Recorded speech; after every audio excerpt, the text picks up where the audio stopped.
දවසක් මම විශ්වාස කරනවා මාව ඇහෙනවා ඇති කියලා.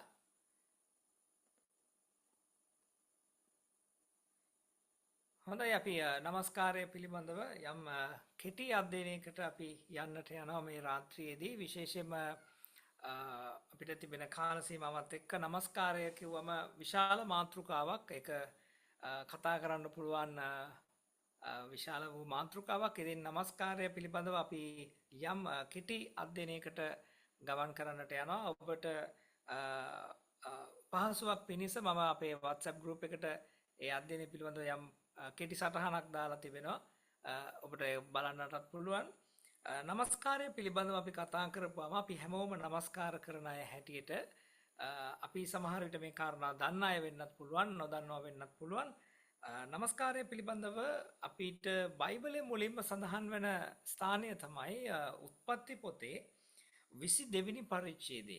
අපි හැමෝම දන්නවා 22 වෙනි පරිච්ඡේදයේ ආබ්‍රහම් ඊසාක්ව පූජා කිරීම ගැන කතා කරනවා. ඒ පසුබිමම ගැන මම කතා කරන්න යන්නේ නැහැ. නමුත් අපි හැමෝම දන්නවා ඒ කතාව ගැන.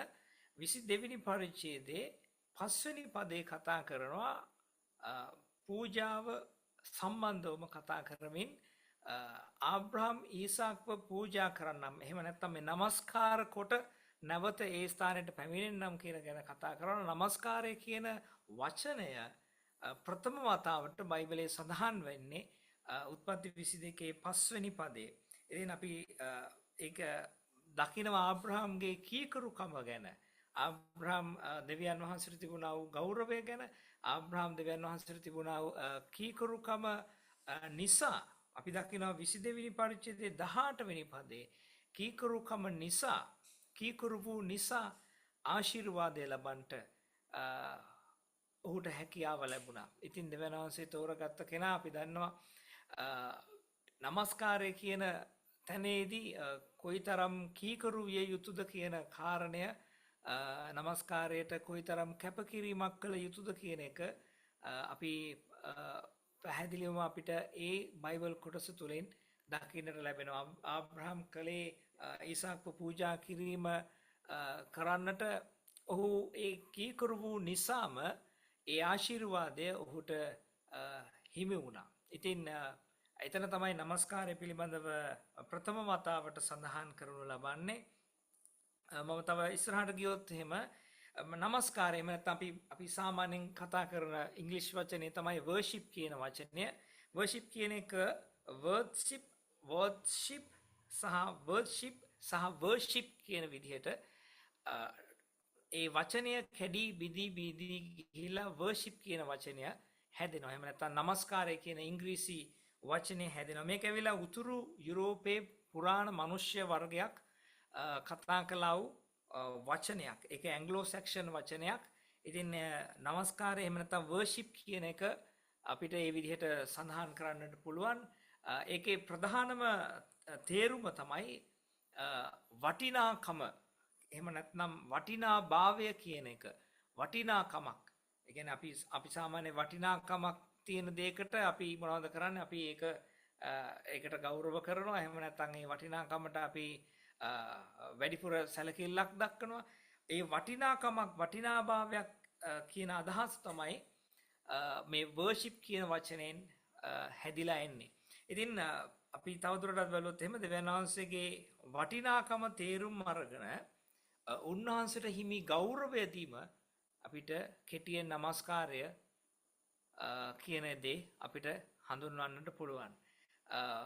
කෙටියෙන් নমස්කාරය කියන්නේ කුමක්ද කියන එක අපිට දකින්නට පුළුවන් වෙනවා උන්වහන්සේට හිමි ගෞරව වටිනාකම තේරුම් අරගෙන දෙවියන් වහන්සේට පිළිම අපි ඒක දකිනවා යේසුස් වහන්සේ ස්වාමින්ගේ ආඥාවේදී අපි දකිනවා ස්වාමින්ගේ ආඥාවේ දෙවෙනි පදයේදීම යේසුස් වහන්සේ කතා කරන ඔබගේ නාමයට ගෞරවය වේවා.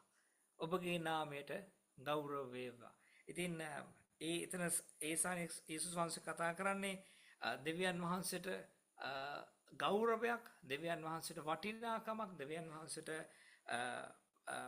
নমස්කාරයක් ප්‍රකාශ කිරීමක් පිළිබඳව. ඉතින් අපි নমස්කාරය පිළිබඳව බැලුවොත් එහෙම මේ කෙටි කාලය තුල තවත් කාරණා කිහිපයක් නමස්කාරය සඳහා අපිට ග්‍රීක භාෂාව සහ හේබ්‍රෙව් භාෂාවෙන් වචන දෙකක් අපිට සඳහන් කරන්න පුළුවන්. ඊට වඩා තව තිබෙනවා. නමුත් අපිට හේබ්‍රෙව් භාෂාවෙන් ශාක්වා කියලා කතා කරනවා, ශාකා කියලා කතා කරනවා. එකකින් තේරුම ඇවිල්ලා මුහුණින් වැඳ වැටීම. මුහුණින් වැඳ වැටීම. දෙවියන් වහන්සේ ඉදිරියේ මුහුණින් වැඳ වැටි කරන්නා වූ ගෞරව කිරීමක් හැටියට ශාකා කියන වචනය භාවිතා කරනවා. ඒ වගේම අලුත් ගිවිසුමේදී ග්‍රීක භාෂාවෙන් අපිට සඳහන් කරන්නට පුළුවන් ප්‍රොස්කීනියෝ කියන වචනය. ඒ වචනය පැමිණෙන ඒකේ තේරුම අපිට ගන්න පුළුවන් ගරුත්වය, සිපාචාරය සහ ප්‍රේමය පෙන්වීම පිළිබඳව. ගරුත්වය, සිපාචාරය සහ ප්‍රේමය පෙන්වීම. අපි නමස්කාර කරද්දී අපිට අපි දෙවියන් වහන්සේට ස්තුති කරනවා. නමස්කාර කරද්දී අපි දෙවියන් වහන්සේට ප්‍රශංසා කරනවා. එතකොට අපිට මේ කොටස් හතර අපිට වෙන් කරලා ගන්න පුළුවන් අර්ථකථනයන් විදිහට ඔබට බලන්නට පුළුවන්. මම අපේ WhatsApp group එකට මේ note එක share කරලා තිබෙනවා. කෙටියෙන් අපි හඳුන්වනවා නම් එහෙම යාඥාව කියන එක ආත්මය තම අවශ්‍යතාවයන් තුළ යෙදී සිටීම.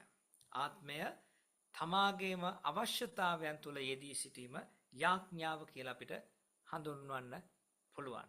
අවශ්‍යතාවයන් කියලා කිව්වම අපි අර සාමාන්‍යයෙන් අපිට ඕන කරනවා කියන අවශ්‍යතාවයන් කියන එක විතරක් නෙමෙයි, සියලු දේ ඒක පොදු වචනයක් විදිහට අපි ගත්තොත් එහෙම අවශ්‍යතාවයන් දෙවියන් වහන්සේට පුද කිරීම. එහෙම නැත්නම් දෙවියන් වහන්සේ ඒ ආත්මය තුළ ඒ යාඥාවෙන් සිටීම. ප්‍රශංසාව කියන එක අපිට ඒක අර්ථ දක්වන්නට පුළුවන් කෙටියෙන් මේ ආකාරව ආත්මය තම ආශිර්වාද තුළ යෙදී සිටීම. ආත්මය තම ආශිර්වාද තුළ යෙදී සිටීම.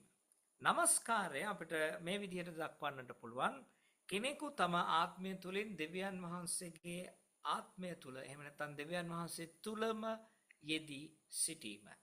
කෙනෙක් තම ආත්මය තුළින් දෙවියන් වහන්සේ තුළම යෙදී සිටීම. ස්තුතිදීම කියලා අපිට කතා කරපුවම අපිට ඒක අර්ථ දක්වන්න පුළුවන් සිතින් හෝ වචනයෙන් දෙවියන් වහන්සේට කළ ගුණ දැක්වීම. සිතින් හෝ වචනයෙන් දෙවියන් වහන්සේට කළ ගුණ දැක්වීම. ඉතින් මේම අපිට අර්ථකථනයන් දක්වන්නට පුළුවන්. නමුත් අපි නමස්කාරයේදී දෙවියන් වහන්සේට ස්තුති කරනවා. නමස්කාරයේදී අපි දෙවියන් වහන්සේට ප්‍රශංසා කරනවා.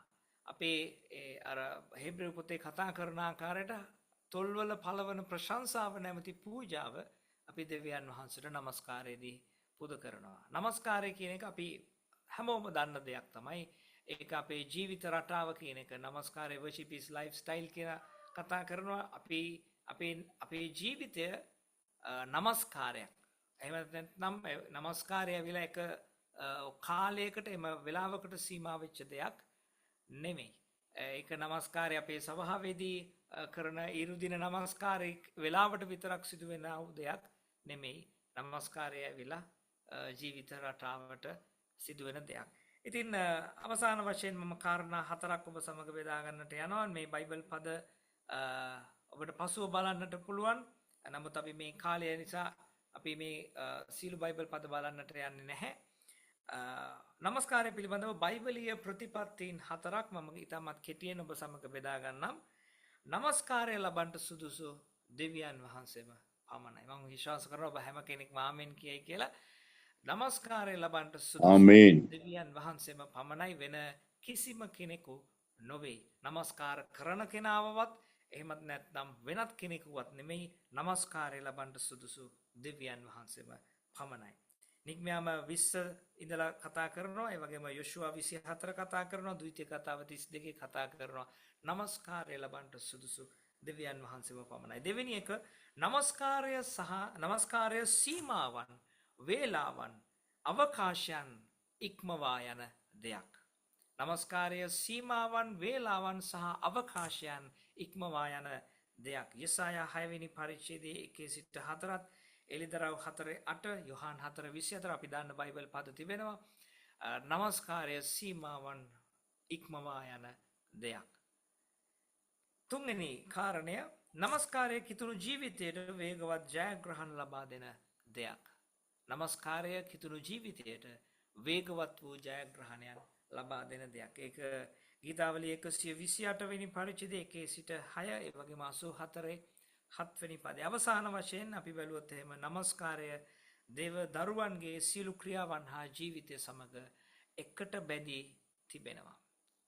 නමස්කාරය දෙවියන් වහන්සේගේ සියලු දරුවන්ගේ ජීවිතය සහ ක්‍රියාවන් සමග එකට බැඳී තිබෙන අපේ 1 කොරින්ති 10:31 බැලුවොත් එමේ ස්ථානයේ කියනවා කතත් බොතත් වෙන යමක් කරතත් දෙවියන් වහන්සේගේ ගෞරවය පිණිස කරන්න කියලා. ඉතින් අපිට මේ කාරණා පිළිබඳව කෙටියෙන් අපි අධ්‍යයනයක යෙදුනේ නමස්කාරය පිළිබඳව. නමස්කාරය කියන්නේ බයිබලයේ කොයි ස්ථානෙද සඳහන් වෙන්නේ? නමස්කාරය කියන වචනේ තේරුම නමස්කාරය හැදී එන්නේ වචනේ හැදී එන්නේ වර්ෂිප් කියන වචනේ හැදිලා එන්නේ. ඒ වගේම ග්‍රීක භාෂාවෙන් සහ හේබ්‍රු භාෂාවෙන් අර්ථවත් වෙන්නේ මොනවද? යාඥාව, ප්‍රශංසාව, නමස්කාරය, ස්තුතිදීම කොහොමද අපිට කෙටියෙන් විස්තර කරන්න පුළුවන්, අර්ථ දක්වන්නට පුළුවන්. ඒ වගේම නමස්කාරය පිළිබඳව තිබෙනා වූ බයිබලීය ප්‍රතිපත්තීන් 4ක්. මම විශ්වාස කරනවා ඔබ සෑම කෙනෙකුට මේ කාරණයන් ආශිර්වාදයක් වෙයි කියලා. දෙවියන් වහන්සේට සියලුම ගෞරවයත් මහිමයත් ප්‍රශංසාවත් වේවා.